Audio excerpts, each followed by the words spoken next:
Will we see other central banks cutting rates this week? The Reserve Bank of Australia, the Swiss National Bank, and the Bank of England all meet this week. What could that mean for their respective currencies? This is the week ahead here at xam.com. Thanks for joining us. I'm Cristina Marujos. With me today is our lead investment analyst, Raf Boyajian. Rafi, starting in Australia, it could be said that the inflation outlook across the country is becoming worrisome. Therefore, how could it affect the RBA policy decision on Tuesday? Well, Christina, that is indeed exactly as you said it. The inflation picture isn't quite what the RBA had hoped it would be in 2024. In fact, we haven't seen any declines in the monthly CPI prints at all this year. And in addition to that, we are seeing some renewed strength in the labor market.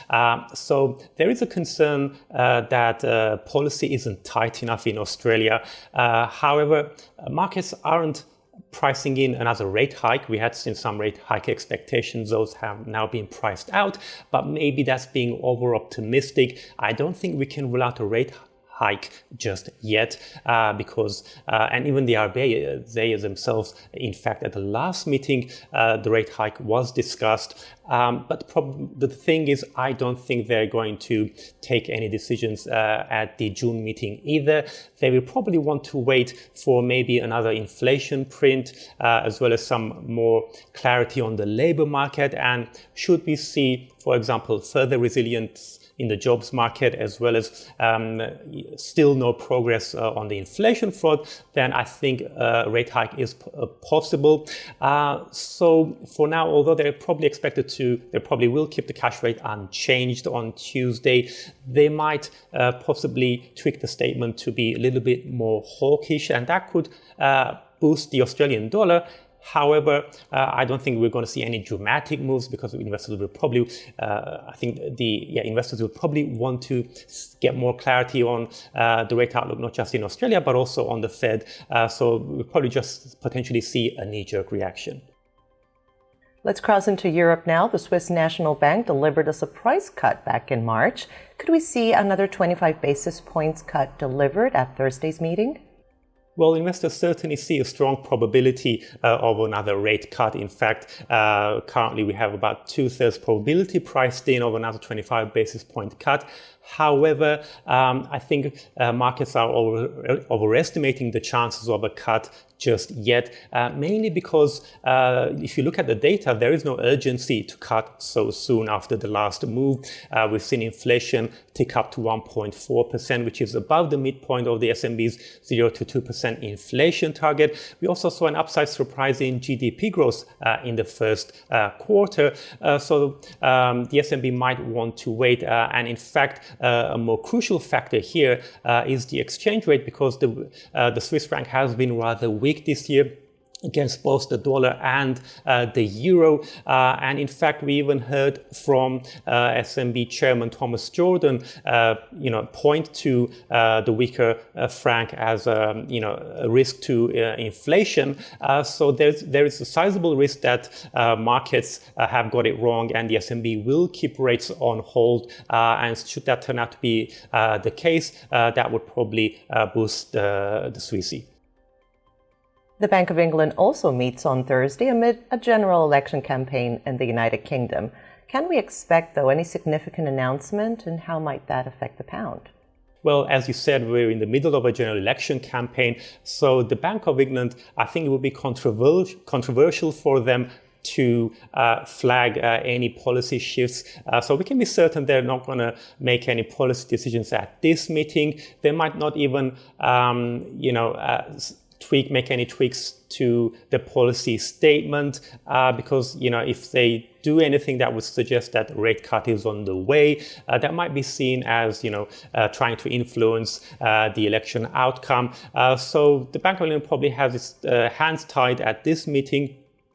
They will probably want to wait till after the July 4 election to start signaling a possible cut, and we may well see a rate cut in August, even though markets aren't, seeing a rate cut in August. They see it actually the first coming in November. But inflation has fallen to 2.3%. In fact, we've got the next CPI report coming out on Wednesday, and that's expected to show inflation potentially falling further.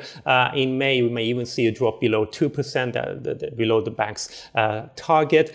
But the question is, how much negative would this be for sterling? Because in fact, should the Bank of England surprise us with a rate cut in August, I think that might just be a case of bringing forward, some of the planned rate cuts. Because in the bigger picture, I think what's going to affect, how much the Bank of England will be able to ease policy is going to come down to whether or not we're going to see a substantial drop in wage growth and as well as services inflation, both of which remain quite elevated.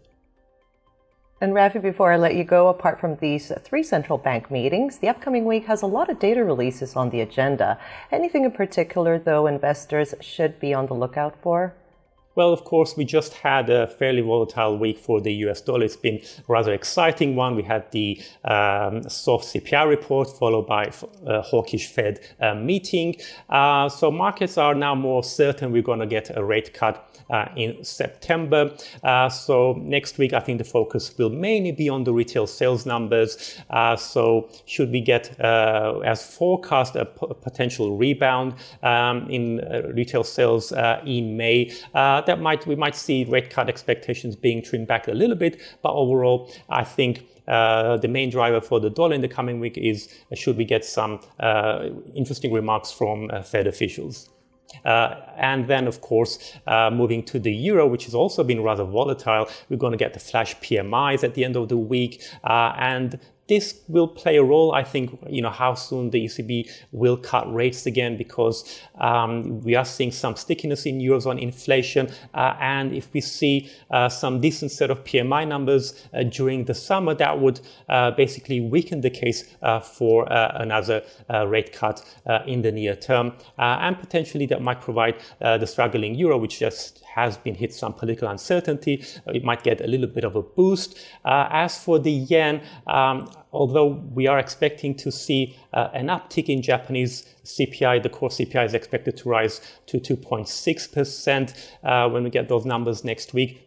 But whether or not it's going to do much for the struggling yen, it remains to be seen, because BOJ just announced that it's delayed its decision on how to taper its bond purchases until the July meeting. So I think the yen will probably need a little bit more convincing in order to stage a decent rebound.